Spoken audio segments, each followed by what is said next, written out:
प्यारे भाइयों, आज आपको मेरी तकरीर में आपको बताऊंगे कि करबला इसका मतलब क्या है और इमाम हुसैन और ताल्लुक से करबला के ताल्लुक से जिब्राइल अलैहिस्सलाम ने क्या कहा हुजूर सल्लल्लाहु अलैहि वसल्लम से आकर। ये बयान मुख्तसर है लेकिन पूरा सुन लीजिएगा कि देखिए हुजूर पाक साहिब औलाद सल्लल्लाहु अलैहि वसल्लम ने इरशाद फरमाया कि जिब्राइल अलैहिस्सलाम मेरे पास आए और आने के बाद कहने लगी कि ये तुम्हारा बेटा है, यानी हजरत हुसैन रजी अल्लाह तआला अन्हु, इनकी जो है शहादत होने वाली है। तो हुजूर पाक सल्लल्लाहु अलैहि वसल्लम ने फरमाया वो जगह मुझे दिखाओ और उसकी मिट्टी मुझे दिखाओ, वो उसकी उस जगह की मिट्टी मुझे दिखाओ। तो जिब्राइल अलैहिस्सलाम ने उस जगह से मिट्टी लाकर दिखाई जो सुर्ख मिट्टी थी। फिर हुजूर पाक सल्लल्लाहु अलैहि वसल्लम ने फरमाया ये करबला है, यानी ये करबला। अब आइए आपको बता दूं कि करबला का मतलब क्या होता है। हाँ, करबला आपने नाम बहुत सुने होंगे, इमाम हुसैन रजी अल्लाह तआला अन्हु के ताल्लुक से सुने होंगे।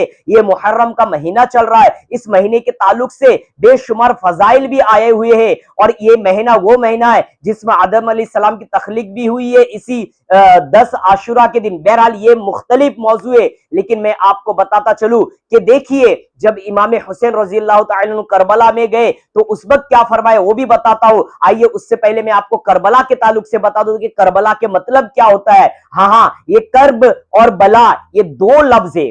कर्ब और बला ये दो लफ्ज है, एक लफ्ज नहीं है बल्कि दो लफ्ज से ये बना है। और इसका माने क्या होता है कर्ब और बला। कर्ब यानी मुसीबत, तकलीफ दे, परेशानी जिसको कहते हैं, यानी कर्ब का मतलब होता है तकलीफ दे होता है और बला का मतलब होता है मुसीबत। जो बला आती है आपको पता होगा, तो ये दोनों मिलकर जो है करबला बना है। मतलब ये जगह, ये जमीन वो है जो कर्ब वो बला यानी मुसीबत और तकलीफ दे वाली जगह है। तो इमाम हुसैन रजी अल्लाह तआला अन्हु जब करबला में पहुंचे तो उस वक्त जाने के बाद आपने खुद कहा है कि ये मुसीबत और परेशानी की जगह है। तो प्यारे भाइयों, बुजुर्गों, दोस्तों, आपको पता है कि इमाम हुसैन रजी अल्लाह तआला अन्हु शहादत का जाम नोश फरमाए और ये बता दिए कि यजीद जो था, जो पलीद था, यजीद पलीद, ये जो है जो जीना करता था और जो मक्के मदीने की बेहुरमती करता था और वो चाहता था कि इमाम हुसैन भी उसके हाथ में बैत कर ले।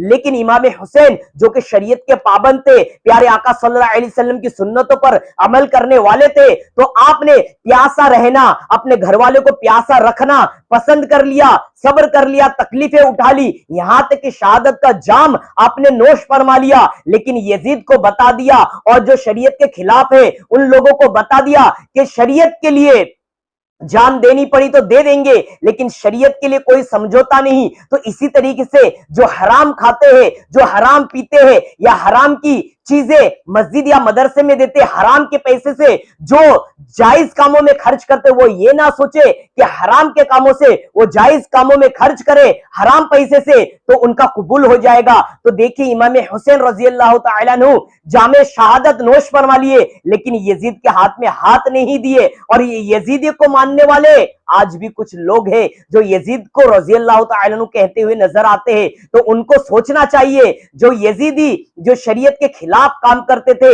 आज उसका साथ देते हुए नजर आते कुछ लोग। लेकिन जो इमाम हुसैन के मानने वाले, उनसे मैं अर्ज करूंगा क्या इमाम हुसैन के मानने वाले क्या इस तरीके से ढोल पीटने से क्या इमाम हुसैन आपसे राजी हो जाएंगे? क्या इमाम हुसैन जो जन्नती नौजवानों के सरदार है, आप सल्लल्लाहु अलैहि वसल्लम ने फरमाया कि इमाम हुसैन और हसन जो है ये जन्नती नौजवानों के ये सरदार है। आप सोचिए, ढोल पीटने वाले, साल भर बेनमाजी, साल भर जुआ खेलने वाले, शराब पीने वाले, मस्जिदों से दूर रहने वाले और तरह तरह के गुनाह करने वाले, लोगों को सताने वाले, मार धाड़ करने वाले, नशा करने वाले, ये लोग मुहर्रम का महीना आता है लाठी लेके निकल पड़ते, मुहर्रम का महीना आता है आग में कूदने लगते, मुहर्रम का महीना आता है ताजिया दिखाकर शोहरत हासिल करते हैं और कोशिश करते कि लोगों में नाम हो, ऊंचा नाम हो जाए। तो क्या इमाम हुसैन ऐसे लोगों को जन्नत में ले जाएंगे जो साल भर तो कुछ नहीं किया, सिर्फ गुनाह करता रहा, मस्जिदों से दूर रहा और आया मुहर्रम का महीना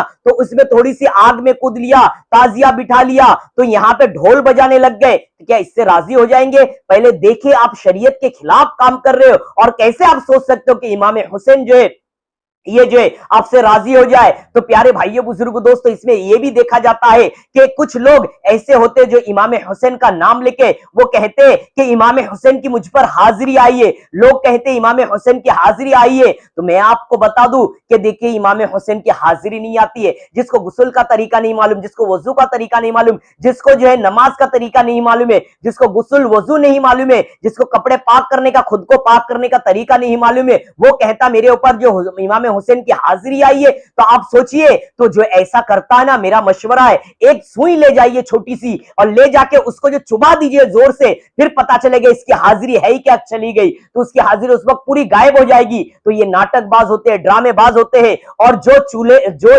आग में कूदी मारते दिखाते हैं, तो ये जो सिर्फ लोगों में मजमा है, इसीलिए वो इस तरीके से करता, शोहरत हासिल करने के लिए, नाम कमाने के लिए। तो प्यारे भाइयों बुजुर्गों दोस्तों, मेरा पैगाम ये है कि इमाम हुसैन के मानने वाले वो नमाजी होते, इमाम हुसैन के मानने वाले वो जो है वो दीनदार होते हैं, नबी की सुन्नत पर अमल करने वाले होते हैं। और इमाम हुसैन के चाहने वाले वो कभी बेनमाजी नहीं होते, कभी वो शराबी नहीं होते, कभी वो जुआरी नहीं होते, कभी वो बदमाश नहीं होते, कभी वो चोरी नहीं करते।